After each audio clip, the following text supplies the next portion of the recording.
When the police stormed my apartment at 2:37 a.m., I thought it was a mistake. I hadn't done anything wrong. But within hours, I was shackled, fingerprinted, and staring at charges that carried a sentence I couldn't even process. The money wasn't mine. I knew exactly whose it was, my brother's. But when the DA's office played surveillance footage of the handoff, only my face was visible. He was the one who orchestrated it, the one who moved the cash through shell accounts and backroom deals, but the trail ended at me. I begged him to come forward, to clear my name. Instead, he vanished, leaving me to rot in a concrete box while he enjoyed the freedom my silence had bought him. It wasn't just betrayal, it was theft of my life. And by the time I walked out, years later, I knew I would expose him. My name is Daniel Mercer. At the time of my arrest, I was 32 years old. Male, unmarried, no kids. I worked as a freight logistics coordinator for a mid-sized shipping company out of Riverbend, a city people usually only knew because of the freight yards that stretched for miles along the south side. My days were filled with spreadsheets, customs forms, and the sound of radios buzzing with truck IDs. It wasn't glamorous, but it was stable. I clocked in, handled shipments, and went home to my apartment on Juniper Street, a 2-bedroom unit with peeling paint and a view of the laundromat across the road. That stability shattered on March 12, 2017. The clock read 2:37 a.m. when I woke to a noise that didn't belong. At first, I thought it was a dream, but then the second sound hit, splintering wood. A crack, followed by heavy boots pounding across my floor. The smell came first, a sharp, oily stench of gun oil and sweat, before the voices. Police. Don't move. I stumbled into the hallway, still half asleep, wearing nothing but sweatpants. A red laser beam flickered across my chest. The living room lights exploded on, flooding the apartment with blinding white. In the chaos, I saw black-clad figures moving like shadows, rifles raised, shouting commands that overlapped. Hands up. Get down. Clear the bedroom. One officer pushed me against the wall, my cheek pressed to the chipped paint. Plastic cuffs snapped around my wrists so tight they burned. My apartment, my small sanctuary, was suddenly a war zone. I heard drawers slamming open, closet doors ripped off their hinges. The thud of boots against the tile echoed like gunshots. Then came the words that made my stomach hollow out. We've got the case. I turned just in time to see one of them dragging out a battered aluminum briefcase from the back of my closet, the same closet where my work boots and old jackets hung. I didn't recognize it at first, but when they popped it open, the sight nearly stopped my breath. Stacks of bills. Crisp. Banded. Dozens of them, filling the case like it had been packed by a machine. The lead officer crouched, flipped through the bundles, then looked at me with an expression that said I was already guilty. Looks like we found what we came for. I shook my head so hard my neck cracked. That's not mine. I've never seen that before. He didn't respond. Two others started photographing the scene, flash after flash. My living room turned into a strobe-lit nightmare. I was hauled to my feet and marched out the door in front of neighbors who had gathered in the hallway in their pajamas, whispering, pointing. Outside, the night air was damp and smelled faintly of diesel from the nearby train yards. They shoved me into the back of a cruiser. The vinyl seat was sticky, smelling of old coffee and disinfectant. My wrists burned in the cuffs, and every bump in the road drove the plastic deeper into my skin. The officer in the passenger seat glanced back at me once, a smirk tugging at the corner of his mouth. You boys always think you're smarter than us, he muttered. I wanted to scream that they had the wrong man. That the case wasn't mine. But the words stuck in my throat, useless against the suffocating certainty in his tone. By the time the sun rose, I was fingerprinted, photographed, and sitting in a gray interrogation room with cinderblock walls painted a sickly beige. The air was thick with the smell of burnt coffee from the pot in the hallway. My hands trembled as I stared at the charges being read aloud. Possession of laundered funds. Conspiracy to commit wire fraud. Intent to distribute. Each word was a nail sealing my fate. When they pushed a folder across the table, I saw surveillance photos of me carrying that same aluminum case into my apartment. Grainy images, time-stamped, incontrovertible. The prosecutor called me the key link in a laundering operation. I tried to explain. I said the money wasn't mine, that it had to belong to someone else. I begged them to listen. But the detective across the table leaned back in his chair, arms crossed, like he'd already heard every excuse in the book. Mr. Mercer, he said, we've been following this money trail for over a year. And guess what? It all stops with you. That case was in your closet. Your prints are on it. You were seen taking possession. As far as this office is concerned, you're our guy. That was it. In a matter of hours, my life had been torn away, replaced with a reality I couldn't wake up from.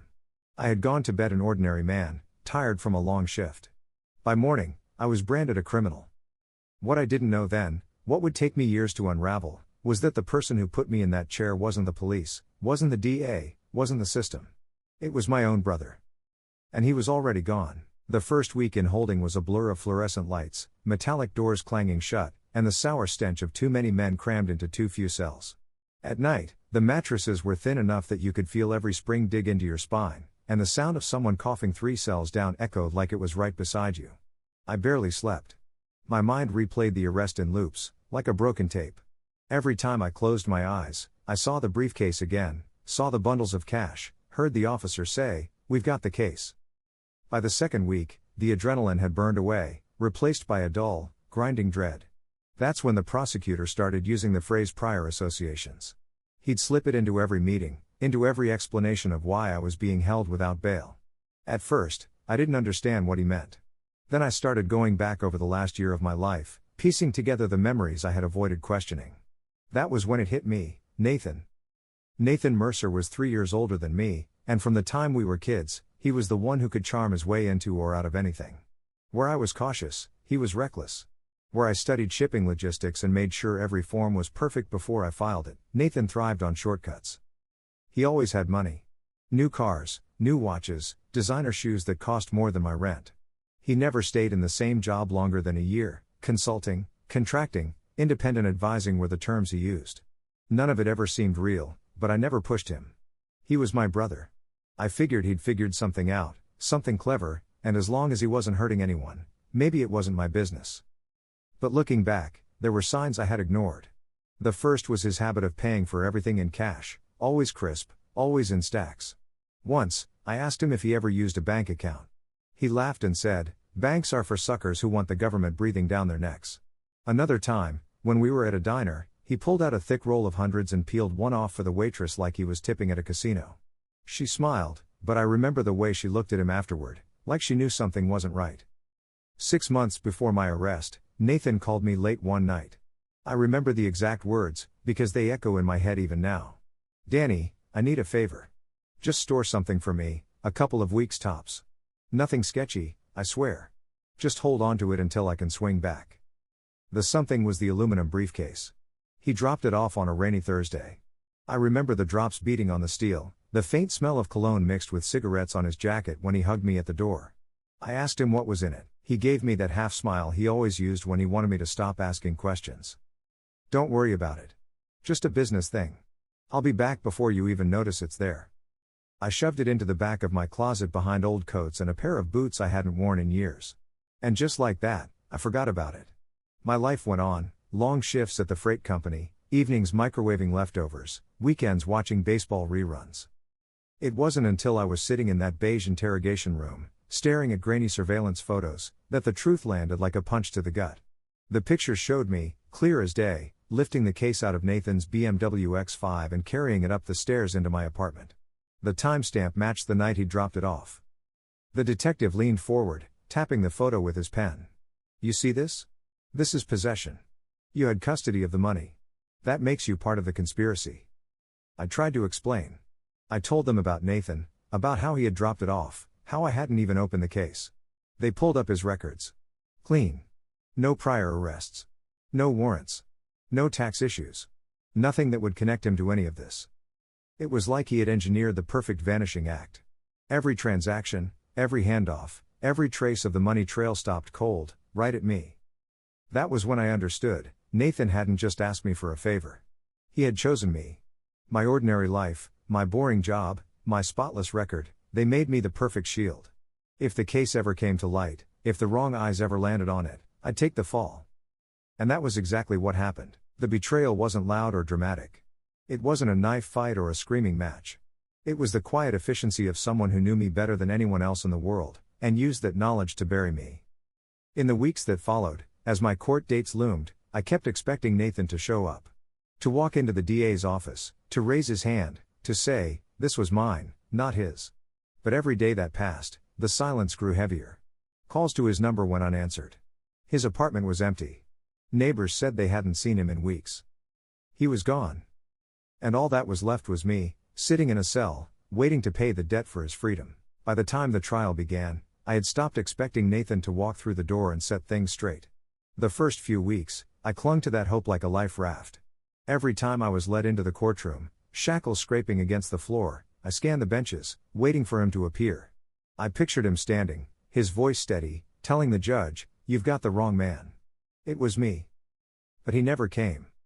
Instead, I sat in front of 12 strangers, my life laid bare, while the prosecution painted me as a criminal mastermind who had been laundering money for years. The irony was almost unbearable. I was the kind of man who double-checked grocery receipts, who got nervous if my tax return took longer than usual to process. And yet here I was, accused of running an operation sophisticated enough to baffle investigators for months. The prosecutor played the surveillance footage again and again. Each time, the grainy image of me lifting the aluminum briefcase from Nathan's car burned deeper into my brain. They froze the frame, zoomed in, circled my face like I was a suspect in some crime show. My lawyer tried to argue that the video didn't prove I knew what was inside. That possession didn't equal intent. But it was weak, and we both knew it. The jury's eyes told me the truth, they had already decided. In the evenings, when I was returned to my cell, I would lie awake staring at the cracked ceiling, replaying every conversation I'd ever had with Nathan. The way he always kept me just close enough to trust him, but far enough that I never really understood what he was doing. The way he laughed off my questions, or changed the subject when I pressed too hard. It was then I began to see the betrayal for what it really was, not just one decision, not just the briefcase. It had been years in the making. Nathan had always treated me like a backup plan, a safety net. When we were kids, I was the one who took the blame when he snuck out at night. I was the one who covered for him when he borrowed Dad's car and put a dent in the bumper. Back then, I thought it was just brothers looking out for each other. But sitting in that cell, I realized it had been training. He had been teaching me my role all along. And now, he had cast me in the starring part, fall guy. One night, about a month before sentencing, I got a letter. It wasn't from Nathan. It was from our mother. The envelope was thin, the handwriting shaky. "Danny," she wrote, "I don't know what to believe. The papers say you've done terrible things. But you've always been a good boy. If this is Nathan's doing, you need to tell them. You need to tell the truth." I stared at those words until the ink blurred. She didn't know. She couldn't know. Nathan had kept her as much in the dark as he had kept me. And I couldn't bring myself to write back. How could I explain that her oldest son had vanished, leaving me to rot in a cell for crimes he had engineered? That the boy she once called her golden child had hollowed me out to protect himself? The betrayal sank deeper with every day of silence. Calls to his old number still rang out, unanswered. His apartment lease had been terminated. His BMW was gone. No credit card activity, no forwarding address. It was as if he had slipped into the shadows, erasing himself from the grid with a precision that told me this wasn't desperation. It was strategy. The night before sentencing, I lay on my bunk, listening to the hum of the fluorescent light overhead. My cellmate snored softly across the room. In that quiet, I felt the full weight of what Nathan had done. He hadn't just left me behind, he had traded my life for his freedom. And he had done it knowing exactly what it would cost me. That was the first time I stopped thinking of Nathan as my brother. From that moment on, he was something else entirely. A shadow that had slipped through the cracks of the world, leaving me to take his place in the light of the courtroom. The betrayal was complete. And I knew, someday, somehow, I would drag him back out of those shadows. The trial began on a gray Monday morning in early November. The air outside the courthouse carried the sharp bite of winter, but inside, the atmosphere was staler, warm with too many bodies pressed together, smelling faintly of coffee, dust, and the varnished wood of benches that had seen decades of defendants come and go. When the clerk read my name aloud, "The People versus Daniel Mercer, docket number 17 to 41,398," I felt the sound fracture inside me. It was the same syllables I had carried my whole life, but now spoken as if they belonged to someone else entirely. That's how it starts, I thought. They separate you from yourself with paperwork and ritual, until even your own name feels foreign. My attorney, Maurice Kellerman, leaned toward me as I stood before the judge. She was in her mid-40s, sharp-eyed, with a habit of chewing the inside of her cheek when she was thinking. "Keep steady," she whispered. "Don't react to anything. Let me do the reacting." Easier said than done. The prosecutor, Assistant District Attorney Taryn Dwyer, wasted no time sketching the case against me. She described me as the final link in a laundering chain, A man trusted to store and conceal illicit funds until they could be safely integrated into legitimate channels. The language rolled off her tongue with clinical precision, but each phrase dug into me like a hook. Final link. Trusted. Conceal. The first piece of evidence displayed was the aluminum briefcase. They wheeled it in like a trophy, sealed with tampered tape labeled Seal No. 110,768, property of the Riverbend Police Department. The clerk handled it with latex gloves, snapping photographs, logging the transfer into the chain of custody sheet in real time.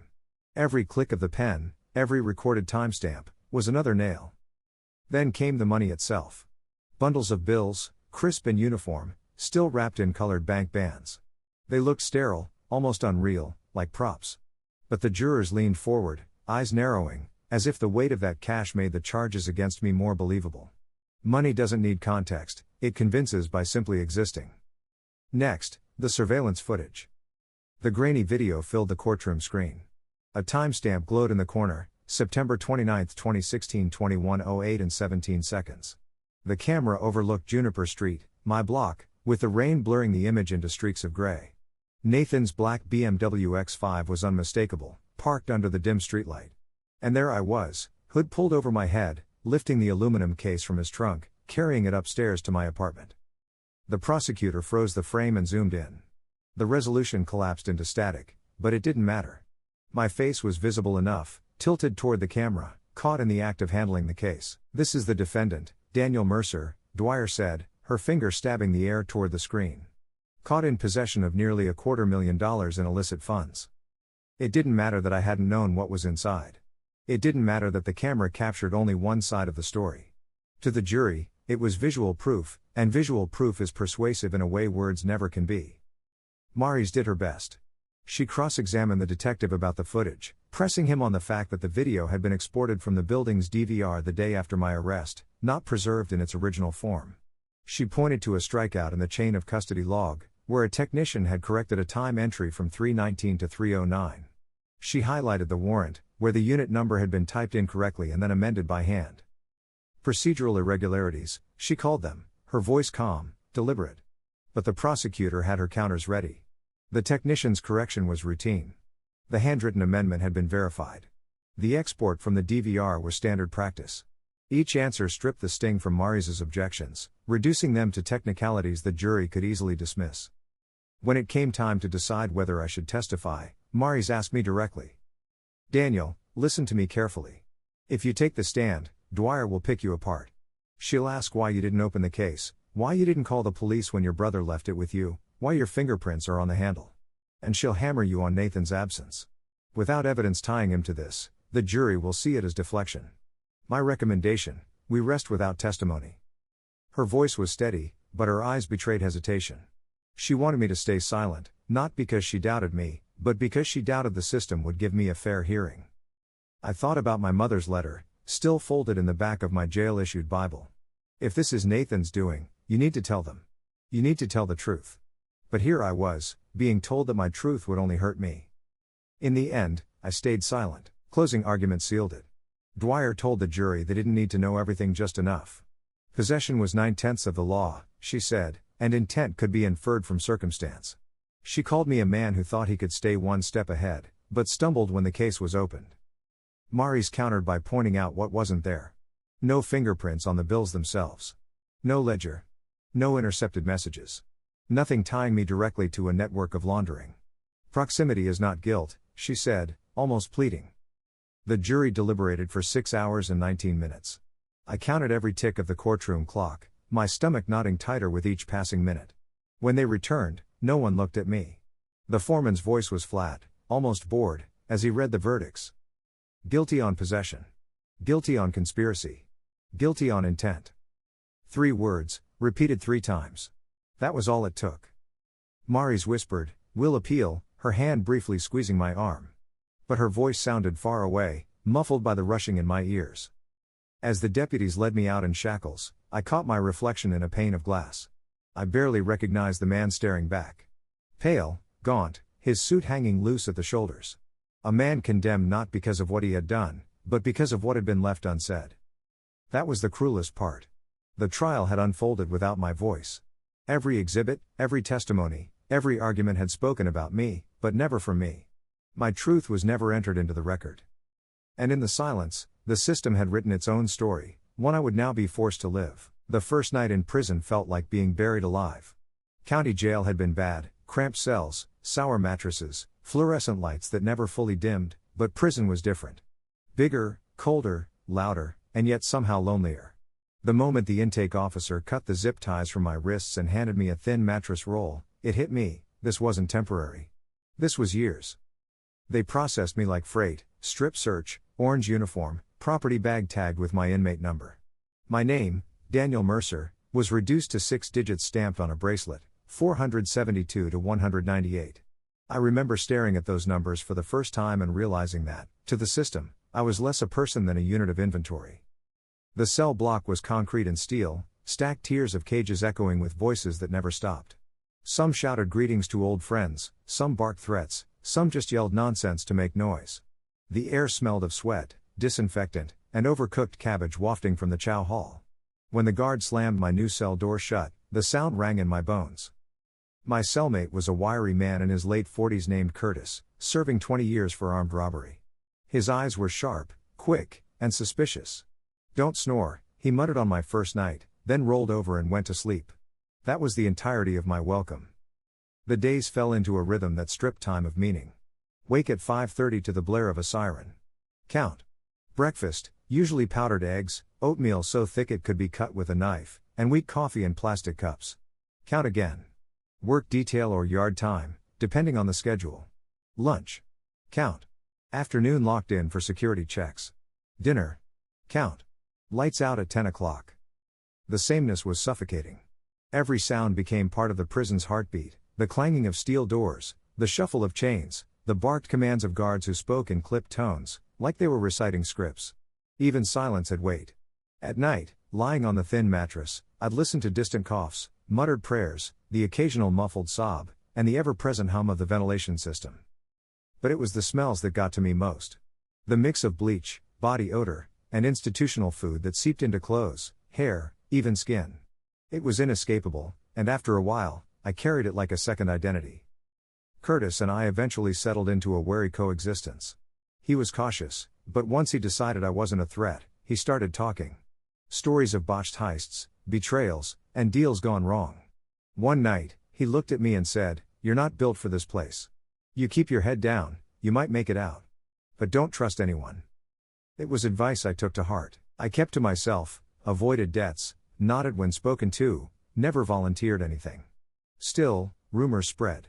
Some inmates said I was a money man, that I knew how to move cash through invisible channels. They assumed my silence meant I was protecting secrets.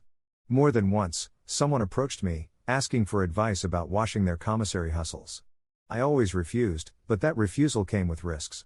In prison, saying no could make you a target. Letters became my lifeline. My mother wrote every month, sometimes just a few lines scrawled in shaky handwriting. "Stay strong, Danny. I believe in you." I rarely wrote back. How could I explain the humiliation, the grinding days, the endless replay of betrayal in my head? Every time I sat down to respond, I tore the page before finishing it. And Nathan, silence. Total silence. Not one letter, not one visit, not one call. In those early years, anger kept me alive. I replayed every moment leading up to the arrest, dissecting it like an autopsy. The call from Nathan. The delivery of the case. His calm assurance that it was just business. His disappearing act. Each memory was fuel, keeping me sharp, reminding me why I couldn't let prison break me. I began keeping a mental log, dates, details, inconsistencies in the evidence, the things Maris had tried to argue. The export date on the footage. The strikeout in the custody log. The handwritten correction on the warrant. I couldn't access the documents themselves, but I burned them into memory. I knew that if I ever got out, those threads could be pulled. Still, survival came first. Fights broke out often, over debts, over pride, over nothing. Once, in the yard, I saw a man stabbed with a sharpened toothbrush for refusing to hand over a pack of ramen. Blood on concrete dries to a rusty brown that takes days to wash away. That image stuck with me, a reminder of how thin the line was between me and disaster. Some nights, I'd lie awake imagining what Nathan was doing. Was he driving another new car? Laughing at a bar with friends? Sleeping soundly while I stared at a ceiling etched with cracks? The thought of him out there, free, while I was caged, it was like acid in my chest. Years passed in increments of counts, meals, and letters never sent. The seasons changed only in the temperature of the yard, blistering summers, biting winters. I measured time by the faces that left, parolees, transfers, men released after serving their terms. I stayed. By the end of my 3rd year, I stopped expecting rescue. No appeal was going to undo the verdict. No miracle witness was going to appear. The truth was clear: Nathan had buried me so he could live free. And the only way out would be through patience, observation, and the slow, relentless gathering of threads that one day, I swore, would unravel him. Prison gives you too much time to think, and nowhere for the thoughts to go. That's why so many men write letters to wives, girlfriends, parents, kids. Pleas, apologies, denials. The mail card is the closest thing to hope most of us get, rolled down the tier, envelopes clutched like lifelines. I started writing letters too. Not because I believed they'd reach anyone, but because the act of writing felt like resistance. Words on paper were proof I hadn't gone silent inside. The first letter was to Nathan. I wrote it in pencil on lined paper torn from a legal pad. My hands shook as I pressed the point to the page. "You did this to me," I began. Then I scratched it out and started over. "I don't know why you left me holding the case, but I need you to fix this." That version didn't sound strong enough. I tore the page out, crumpled it, started again. I must have drafted that letter 10 times. Sometimes I begged him to come forward. Other times I cursed him, every sentence a knife I wanted him to feel. One version was nothing but questions. "Where are you? Why did you disappear? Do you ever think about what you did to me?" But I never mailed any of them. Not one. Because what address would I send them to? His apartment was empty, his phone dead. For all I knew, he had burned his old life entirely. Mailing those words would have been like throwing bottles into the ocean, waiting for a tide that never came. The second set of letters was to my mother. She wrote faithfully, once a month, in shaky script that grew harder to read as the years passed. Her words were always the same: "Stay strong, Danny. I know you didn't do this. You'll get through." I knew she meant well, but I couldn't bring myself to answer. What could I say? "Mom, your oldest son framed your youngest and vanished?" How do you write that to a woman who spent her life believing her boys would always look out for each other? Instead, I wrote drafts I never sent. I told her I was holding up. That I still remembered how she used to hum when she cooked, how the smell of pot roast filled the house in winter. That I remembered Dad's old Chevy, the one Nathan used to borrow without permission. That I remembered all the little pieces of our family before they were shattered. Those letters stayed folded in my locker, yellowing with time. I couldn't bring myself to mail them, because I didn't want her carrying the same weight I did. The third kind of letter was the strangest: letters to no one. I wrote to myself 5 years in the future. If you're reading this, it means you survived. I wrote to some imaginary journalist. Here are the facts the jury ignored. I even wrote to the judge. You saw a case. You didn't see me. Every page was an attempt to push back against the silence prison tried to impose. But the hardest ones were always the drafts to Nathan. Sometimes, I'd imagine him sitting somewhere safe, maybe in another city under another name. I'd picture him opening one of those letters, my words spilling out across the table. Would he laugh? Feel guilty? Toss it in the trash? Or would he finally, after all that time, feel the weight of what he'd done? Curtis, my cellmate, caught me once. I had a stack of torn pages on my bunk, pencil smudges on my fingers. He squinted at me, then shook his head. "Don't waste ink on ghosts," he said. "If a man wanted to be found, he'd show his face. He hasn't. That tells you everything." I wanted to argue, but I knew he was right. Still, I couldn't stop.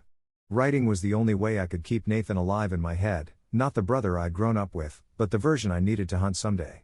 The more I wrote, the clearer the picture became: his habits, his phrases, his tricks. I was building a case, even if it was only in words. Over the years, the stack of unsent letters grew thicker. I kept them in a manila envelope at the bottom of my locker, beneath commissary slips and worn socks. Sometimes I'd pull them out and read them like a journal of my own unraveling. The handwriting changed, tight and angry at first, later sloppier, resigned. The tone shifted too: fury, despair, cold calculation. They were a map of my time in prison, every draft a mile marker on a road I hadn't chosen. One night, in my 4th year, I read through them all at once. By the end, my hands were trembling. The last draft I'd written ended with a single sentence: I'll find you, Nathan, and when I do, I'll make sure the world knows the truth.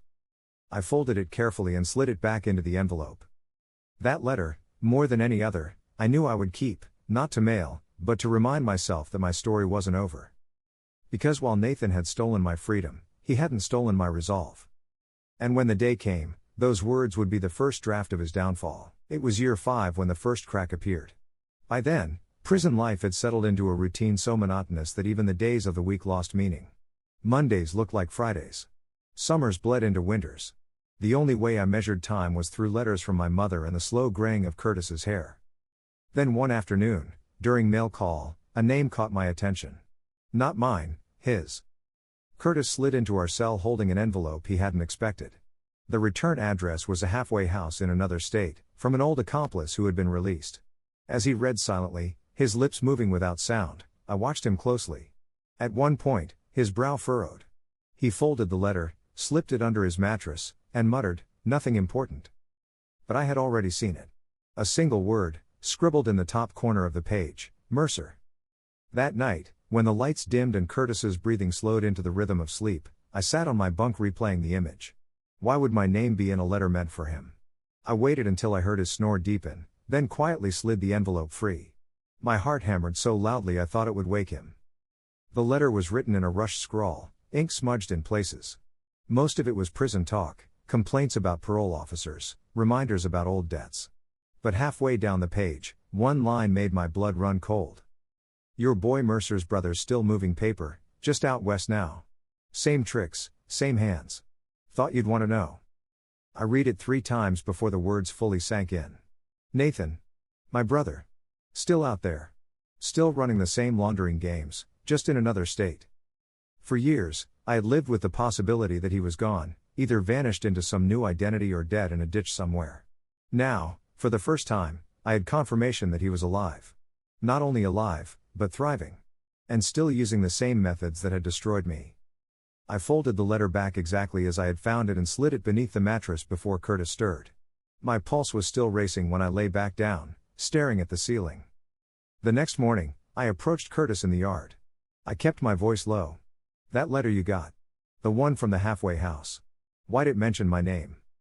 His eyes flicked up, sharp and calculating. For a long moment, he didn't answer. Then he shrugged. "Guess the guy figured you'd want to know your brother's still around. Not my business." I pressed. "What else did he say?" Curtis smirked, like he was enjoying the leverage. "Not much. Just that your brother's got the same habits. Same kind of work. Out west somewhere. That's all." I studied him, trying to read whether he was holding back, but Curtis had the kind of face built for poker. That night, I started writing again. Not letters to Nathan this time, but notes, facts, fragments, anything I could hold on to. I scribbled on scraps of commissary receipts and torn pages from old magazines. Out west. Same tricks. Same hands. The words burned into me. It wasn't much. Barely more than a whisper. But in prison, where information was scarce and silence was survival, even the faintest lead felt like oxygen. Over the next few weeks, I began piecing together more.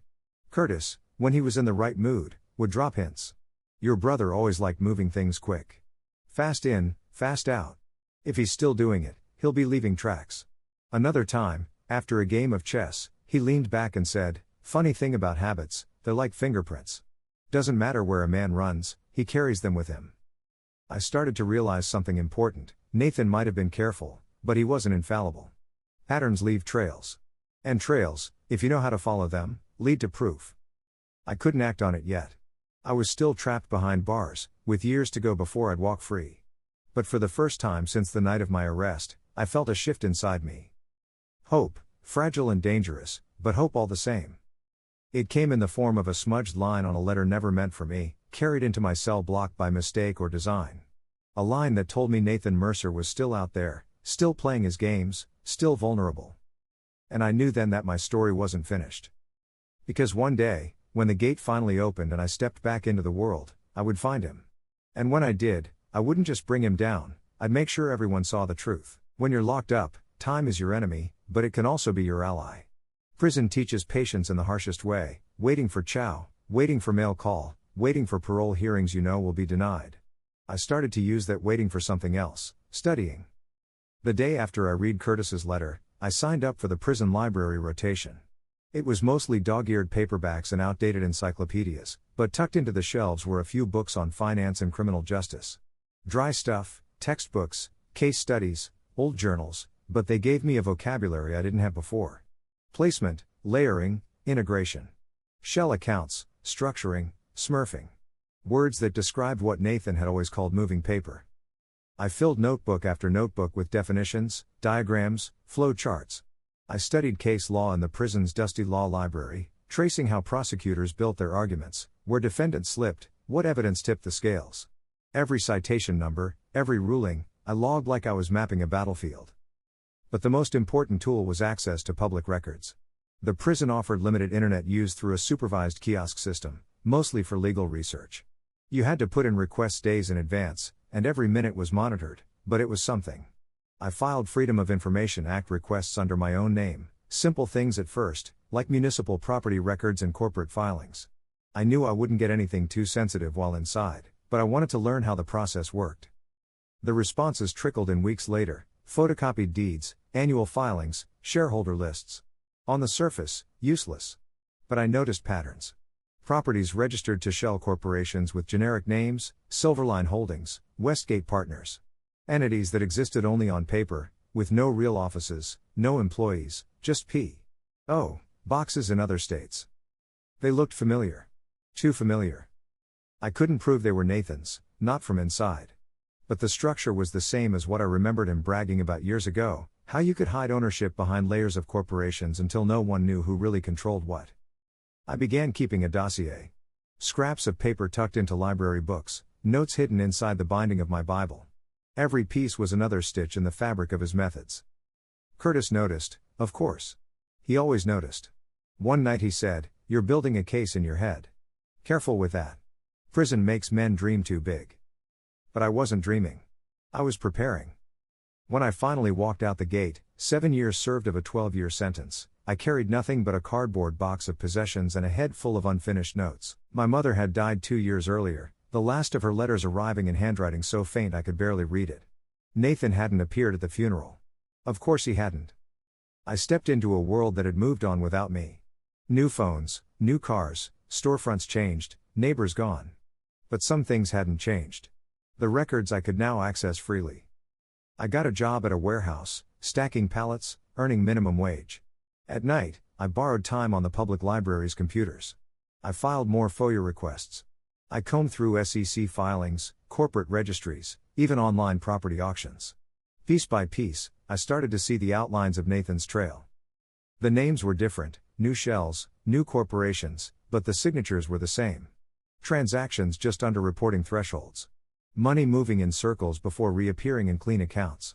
Properties bought and sold within weeks, profits skimmed, ownership transferred to yet another holding company. One night, after weeks of digging, I froze at the screen. A filing for a Nevada corporation listed an officer whose middle name, initials only, matched Nathan's. It could have been coincidence. But the timing, the structure, the pattern, it all fit. My hands shook as I printed the page. I stared at the timestamp from the filing office, filed June 14, 2023, 9:42 PST. It was proof.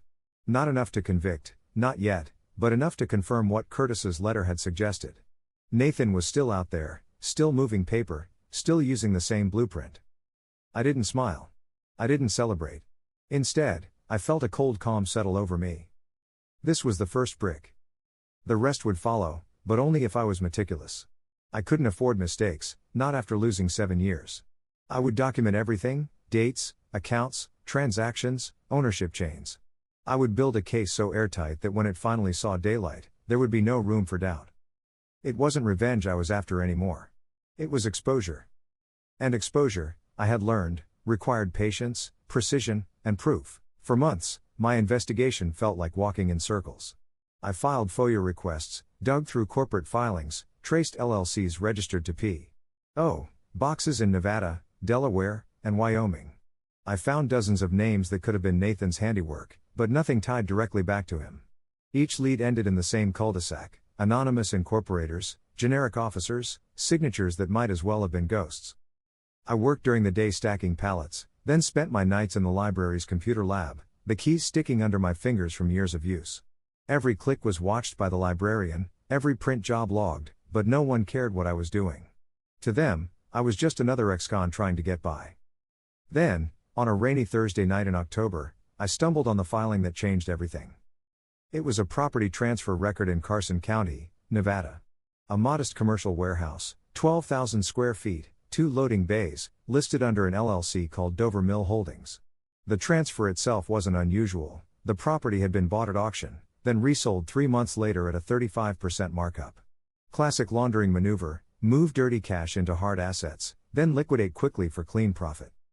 What caught my eye wasn't the sale, but the digital audit trail. The county's online portal had a feature most people ignored: metadata linked to electronic filings. When I clicked through, the screen loaded a submission log. There, buried among routine data points, was a timestamp.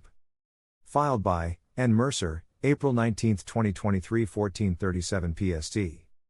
I stared at the screen so long the cursor blinked itself into my vision. N. Mercer. My brother. Nathan. It wasn't definitive proof, at least not yet. The system only recorded the filer's declared name, not biometric verification. But it was the closest I had come to touching him since the night he handed me that aluminum case. 7 years in prison, a trail of destroyed time, and here was his name, etched in a digital log that couldn't be explained away as coincidence. I printed the page, the paper still warm in my hands, and slid it into the growing binder I kept hidden under my mattress. My hands shook, not from excitement, but from something colder. Confirmation. Still, I couldn't rush. I needed corroboration. Over the next 3 weeks, I cross-referenced every filing connected to Dover Mill Holdings. I built a timeline: the auction purchase, the transfer to a shell entity in Wyoming, the resale through a broker in Reno. And each step had a fingerprint of Nathan's style. The timing of transactions, always within 90 days. The profit margins, never more than 40%, always just under the threshold that drew regulatory suspicion. Even the use of mill in the shell's name. Nathan had used mill before. Harbor Mill, Union Mill, Granite Mill. It was a word he liked, one that blended into the corporate wallpaper while still leaving a faint signature for anyone who knew where to look. Finally, the second confirmation came. Another property filing, this time in Washoe County. An LLC called Harbor Mill Partners purchasing a small strip mall, then transferring ownership 6 weeks later. I dug into the metadata. My pulse spiked when I saw it. Filed by N. Mercer, June 2, 2023, 11:04 PST. 2 counties. 2 filings. Same name. Same pattern. This wasn't a ghost. This wasn't coincidence. This was Nathan, alive and active, still running his schemes with the same arrogance that had put me behind bars. The breakthrough hit me harder than I expected. For years, Nathan had been a shadow in my mind, a figure who had vanished the moment I needed him most. Now he was real again, tethered to the world by dates, times, and digital ink. I sat in my tiny rented room that night, the rain hammering against the window, staring at the papers spread across the bed. I thought about the jurors who had convicted me. About the prosecutor who had called me the final link. About the detective who had said, "You're our guy." And about how Nathan had slipped away, letting me rot. Now, finally, I had something they couldn't ignore. But proof on paper wasn't enough. I needed to build a chain that couldn't be broken: filings, transactions, transfers, witnesses. A trail so solid that when it surfaced, the world would see him for what he was. I didn't smile. I didn't even feel relief. What I felt was purpose. The years of silence, the letters never sent, the endless hours in a cell, they had all been leading to this moment. The moment the trail stopped being theoretical and became undeniable. For the first time since my arrest, I wasn't just surviving. I was hunting. The hardest part wasn't finding Nathan's trail, it was figuring out how to make him stumble onto mine. Proof alone wasn't enough. A handful of filings with his name wouldn't convince anyone who didn't already believe me. I needed a contradiction, something undeniable that would show he was still operating and lying about it when confronted. That meant baiting him. I started with the records. I already had the filings from Carson and Washoe counties, the metadata with his name and timestamps. But I knew he wouldn't respond if I confronted him directly. He'd vanish again, dissolve into the cracks, leave me chasing smoke. I needed him to deny something publicly, deny it in a way I could capture. So I contacted a journalist. Her name was Leah Ruiz, an investigative reporter who had written a series on financial corruption in Riverbend. I had read her work while I was still inside, articles that exposed fraudulent contractors skimming millions from municipal projects. She had a reputation for meticulous fact-checking, which was exactly what I needed. I emailed her from the library computer, attaching copies of the filings I'd uncovered. My message was short, deliberate. My name is Daniel Mercer. I served 7 years in prison for crimes I did not commit. My brother, Nathan Mercer, set me up. I have evidence he is still laundering money using shell corporations in Nevada. Attached are filings with his name. I am willing to provide the full trail. If you want a story, meet me. I didn't expect a response. But 3 days later, one came. She agreed to meet at a coffee shop near the courthouse, neutral ground, public, safe. I arrived early, binder in hand, my palms sweating through the cardboard cover. When Leah walked in, she was smaller than I imagined, but her presence filled the room. Sharp eyes, recorder already in hand. "Tell me why I should believe you," she said before even sitting down. So I told her everything. The night of my arrest. The aluminum case. Nathan's disappearance. The filings. The timestamps. I laid the binder open, showing her the pages in neat order, every receipt and printout carefully labeled. She listened, expression unreadable, then asked, "Why now?" "Because I finally have proof he's still out there," I said. "And because if I don't expose him, he'll keep using people like me as shields. Someone else will take the fall." Leah flipped through the binder slowly. "These filings are compelling. But compelling isn't enough. I can't publish unless I can verify independently. And even then, Nathan will deny it." "That's what I need," I said. "The denial. If he denies, and I have proof, then the contradiction becomes the story." Her eyes narrowed. "You're setting a trap." I didn't answer. I didn't have to. She leaned back, considering. "If I reach out to him for comment, he'll know someone's digging. Are you prepared for what happens when he realizes it's you?" "I've been preparing for 7 years." 2 weeks later, Leah called me. Her voice was calm but taut with energy. "We contacted Nathan. He responded." I gripped the phone tighter. "What did he say?" She read from the email. "The allegations are false. I have not conducted any business in Nevada or elsewhere.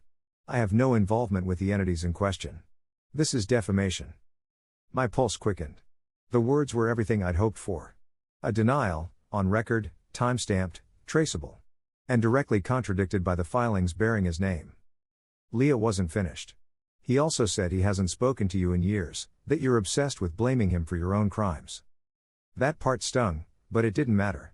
What mattered was that his denial was now verifiable, and I had the documents to prove it false. I hung up the phone, sat on the edge of my bed, and let the silence settle around me. For the first time since I'd walked out of prison, I felt the balance shift. Nathan had stepped into the light, and once he was there, he couldn't step back without leaving footprints. The trap was set. All that was left was to spring it. The article dropped on a Tuesday morning. I'll never forget the headline.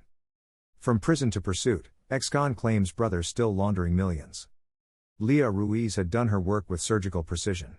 The story was built brick by brick, each piece supported by filings, metadata, and commentary from financial experts she'd interviewed off record. She didn't sensationalize, it wasn't her style.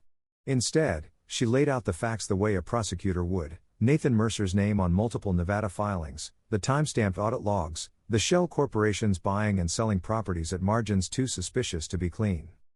My name appeared too, though not in the way it had in the past. No longer just the convicted, but the brother who took the fall. She described my 7 years in prison, the evidence inconsistencies, the absence of Nathan during my trial. For once, the narrative tilted in my favor. The article spread faster than either of us expected. Within hours, it was picked up by smaller financial blogs, then shared on social media. The comments section filled with people dissecting the details. Some doubted me, of course, ex-con just looking for revenge, they wrote. But others recognized the pattern. One even linked it to a prior scheme in another state, noting similarities in the shell names. The first real crack came that evening. A business forum Leah monitored lit up with a post from a user claiming to have worked briefly for one of Nathan's holding companies. The user described being paid in cash, no W-2, no paperwork, just envelopes every Friday. Everything about it screamed off books, the post read. The next day, another comment appeared. Someone else had rented office space to Harbor Mill Partners and never received proper ID from the lease signer. They remembered the man driving a black SUV, possibly a BMW. The details were small, but they stacked like bricks on the wall Leah was building. And then came Nathan's response. He issued a statement through a lawyer. Short, carefully worded, Mr. Nathan Mercer categorically denies any involvement in the entities described in the recent article. These claims are defamatory and will be pursued accordingly. It should have ended there. But Leah had anticipated it. In her follow-up piece, she placed his denial side by side with the filings. Screenshots of the audit logs, his name in black and white, filed by N. Mercer. She consulted 2 digital forensics experts who confirmed the metadata couldn't have been fabricated without inside access to county servers. The contradiction was public now. His denial was a matter of record. So was the proof. Calls started coming in. One from a watchdog nonprofit that tracked corporate fraud, another from a regional business reporter who wanted to cross-reference the shells. Even a former prosecutor emailed Leah, saying the case looked ripe for further investigation. I kept my head down, working my warehouse shifts, but everywhere I went, I felt the shift in the air. In the break room, I overheard coworkers whispering.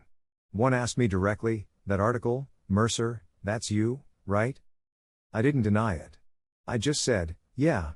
That's me." The man nodded slowly, then said, "Hope you nail the bastard." It was the first time in years that anyone had believed me without hesitation. But exposure brought risk too. 2 nights after the article went live, I noticed a car idling across the street from my apartment. Dark windows, engine running. It sat there for 20 minutes, then drove off. The next night, it was back. I knew what it meant. Nathan had seen the article. And he knew I was the one who had fed Leah the story. For years, I had been invisible. Now, I was in the open, and so was he. Public exposure had shifted the balance. But it also meant the game was no longer confined to filings and records. It was moving into the real world, where shadows could strike back. And if I wasn't careful, I could lose everything again. The first knock didn't come to my door.